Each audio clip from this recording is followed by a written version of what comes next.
In the village of Red Creek, nestled between dark forests and murky swamps, there was a legend.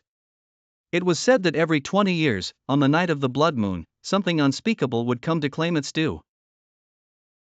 It was the eve of this dreaded anniversary, and the air was thick with an unsettling quietude. Trees rustled eerily, shadows seemed to hold more darkness than usual, and the old clock tower ticked ominously close to midnight.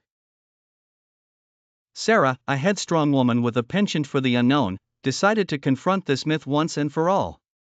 She had heard stories from her youth about the Crimson Path, a hidden trail that revealed itself only under the blood moon. It was rumored to lead to the very heart of the mystery. Equipped with nothing but a lantern and her courage, Sarah ventured into the woods. The moon, now a ghastly shade of crimson, bathed the forest in an eerie glow. As the village clock struck midnight, the notorious path emerged before her eyes, twinkling faintly as if inviting her deeper into the abyss.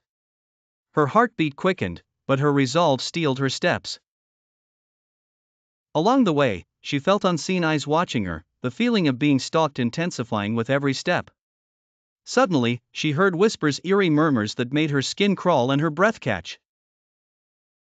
She knew she should turn back, but curiosity overpowered her fear. The path twisted and turned, leading her through ancient oaks whose gnarled branches seemed like skeleton hands reaching out to snatch her. Fog crept up like fingers from the ground, curling around her legs as if to hold her back. Her lantern flickered, casting grotesque shadows on the path ahead. Eventually, she reached an old, dilapidated mansion cloaked in ivy. The structure groaned as if burdened by centuries of secrets. She pushed open the heavy door, and it creaked with a sound that echoed through the forest. Inside, the air was damp and cold, thick with the scent of decay. Unexpectedly, the whispers grew louder, morphing into cries and wails as if the walls themselves were lamenting. In the center of the grand hall was an altar, stained with what looked disturbingly like fresh blood. Her eyes widened in horror as she realized she was not alone. Figures, cloaked in shadows, emerged from the darkness, surrounding her. Their eyes glowed with malevolent intent. She tried to scream, but no sound escaped her lips. In a terrifying instant, she understood the village legend was no mere story, it was a warning.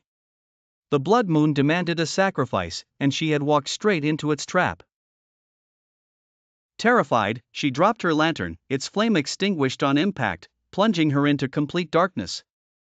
As the cloaked figures closed in, the only sound was the sinister harmony of their whispers, sealing her fate.